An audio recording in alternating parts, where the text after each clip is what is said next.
రుణమాఫీ పూర్తి చేస్తానని చేస్తే రాజీనామా పెడతానా? కనీసం 6 గ్యారెంటీల పరిస్థితి ఇచ్చిపెట్టు. రుణమాఫీ మొత్తం చేసినవా? ఏ రైతులకు రుణమాఫీ జరిగింది?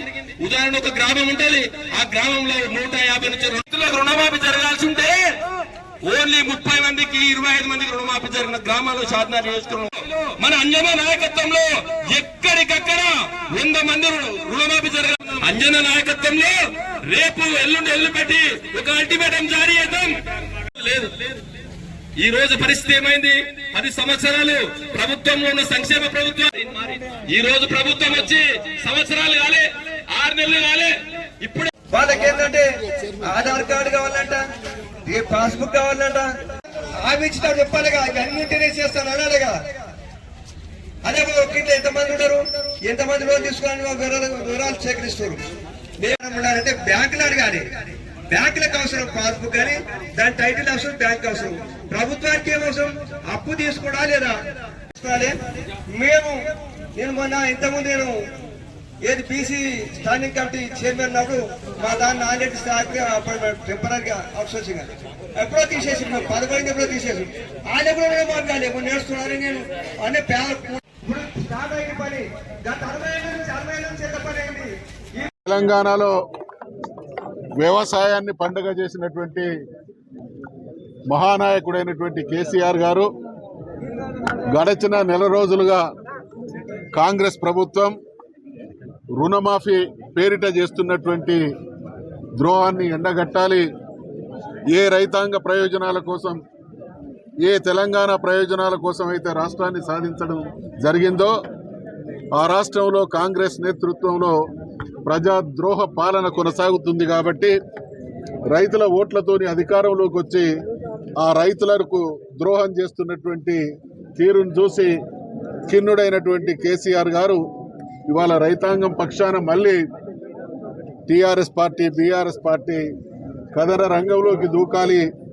ఈ ప్రభుత్వ దుర్మార్గాన్ని ఎండగట్టాలి, రైతు లోకాన్ని చైతన్యపరచాలి, తద్వారా రైతాంగానికి న్యాయం చేయాలనేటువంటి ఆలోచనతో ఇచ్చినటువంటి పిలుపు మేరకు షాద్నగర్లో బ్రహ్మాండమైనటువంటి కార్యక్రమం కొనసాగుతూ ఉన్నది.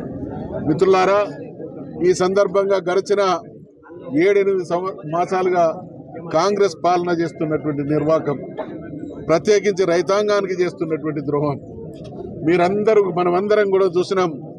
ఎన్నికల ప్రచార సభలలో రేవంత్ రెడ్డి గారు స్వయంగా డిసెంబర్ 9వ తారీఖు నాడు నేను ముఖ్యమంత్రిని కాబోతున్నా, 2 లక్షల రుణమాఫీ మీద మొదటి సంతకం చేస్తా, ఆ మరుక్షణం నుండే అమలు చేస్తా అనేటువంటి హామీ ఇవ్వడం జరిగింది.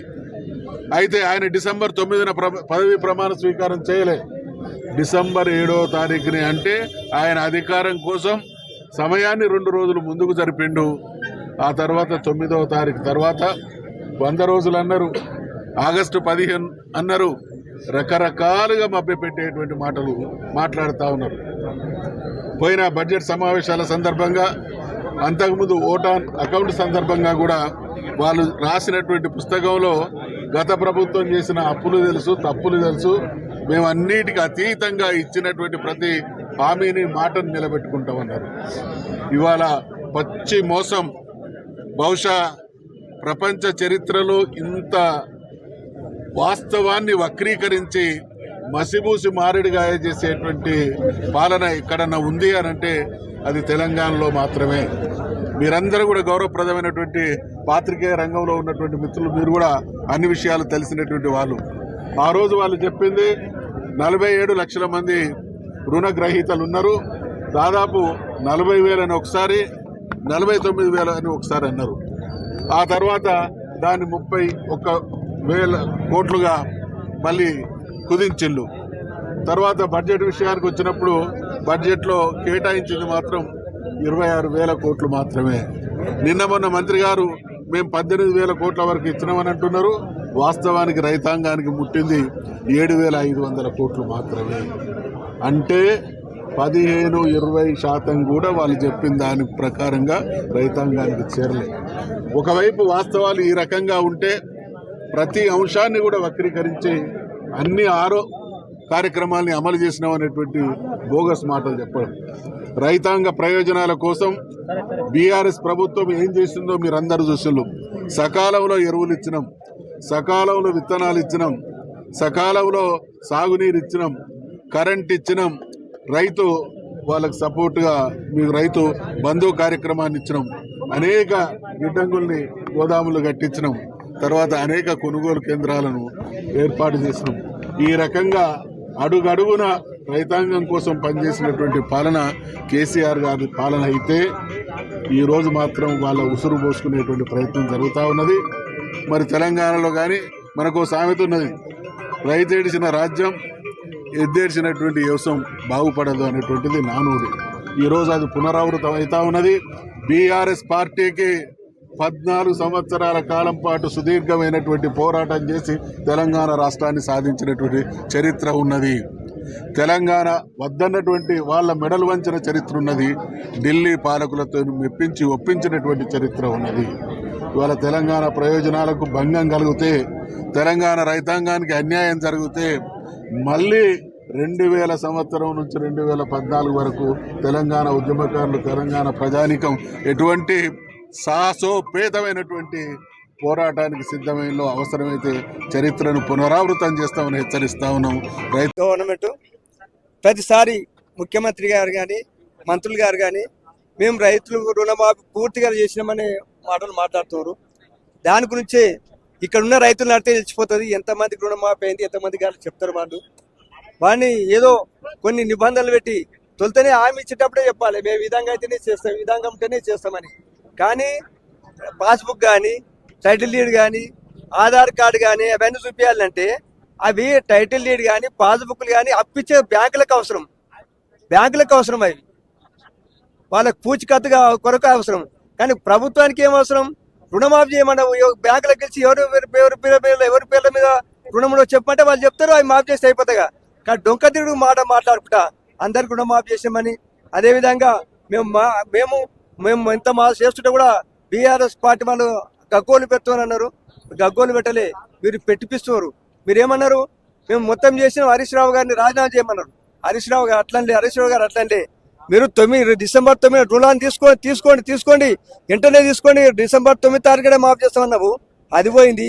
150 రోజులన్నా అది పోయింది. ఆగస్టు 15 వరకు పూర్తి చేస్తామన్నప్పుడు ఆయన 6 గ్యారెంటీలు ఈ రుణమాఫీ పూర్తి చేసి రాజీనామా చేస్తాడు. మరి ఇప్పుడు రాజీనామా చేయమని 6 గ్యారెంటీలు పూర్తి చేయలేరు. ఇచ్చే రుణమాఫీ కూడా చేసే రుణమాఫీ కూడా కంప్లీట్ పూర్తి కాలేదు. దాని గురించి మాట్లాడతాం. మేమేంటంటే చాలా మందికి రాలేదు కాబట్టి దాని గురించే రైతుల ధర్నా కార్యక్రమం చేపట్టిన బీఆర్ఎస్ పార్టీ తరఫున చేపట్టాము. కాబట్టి నేను ఏంటంటే ఇప్పుడున్న కొద్దిగా మంది మంత్రులు వాళ్ళు ఏం మాట్లాడుతారు, అవగాహన లేకుండా మాట్లాడుతారో ఒకసారి ఆలోచించాలి. గత 10 ఏళ్ల నుంచి బీఆర్ఎస్ ప్రభుత్వం ఏం చేయలేదు రైతులకు అన్నారు. రైతులకు 80% మంది రైతులే ఉంటారు. ప్రజలకు అన్నం తెట్టే రైతుకు బాగుపడాలని, అభివృద్ధి చెందాలనే ఉద్దేశం ముఖ్యమంత్రి గారు వాళ్ళకి కావాల్సిన నీటి వసతి చెల్లు బాగా చేయించాడు. ఏ ప్రభుత్వం బాగా చేయించింది అట్లా.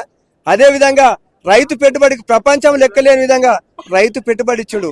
రైతు చచ్చిపోతే రైతు బీమా 5 లక్షలు ఇచ్చిండు. అదేవిధంగా కావాల్సిన కరెంట్ ఇచ్చిండు. ఇవి ఎవరైనా మీరు ఇచ్చినా, ఏ ప్రభుత్వం అని ఇచ్చిందా? అన్ని మంచి చేసిన ప్రభుత్వాన్ని మీరు అంటారా? మీరు అన్న మాటలేంటి? మీరు అన్న మాట చేయండి సాలిప్పుడు. సకాలంలో మాకు ఎరువులు ఇచ్చినాం, విత్తనాలు సరఫరా చేసినాం. రైతులు వాళ్ళు పండించిన పంటను ఎంత ఇబ్బంది అయినా కొన్నాం. పిఎస్సిస్ ద్వారా, బ్యాంకుల ద్వారా, పిఎస్సి సొసైటీ ద్వారా వాళ్ళ ధాన్యాన్ని కొన్నాం. మరి అంత వసతి కల్పించడం, గోదాములు కట్టించడం గౌరవ మాజీ ముఖ్యమంత్రి కేసీఆర్ గారు. అటువంటి మీరు చేసిరా. కాబట్టి అట్లా మీరు చేయాలి, చేసే బాగుంటుంది. చేయకుండా అబద్ధాలు ఆడకూరి. కాబట్టి ఇప్పుడైనా రైతుల రుణమాఫీని అందరికీ రుణమాఫీ చేయాలని ఇప్పుడున్న రాష్ట్ర ప్రభుత్వాన్ని హెచ్చరిస్తున్నారు.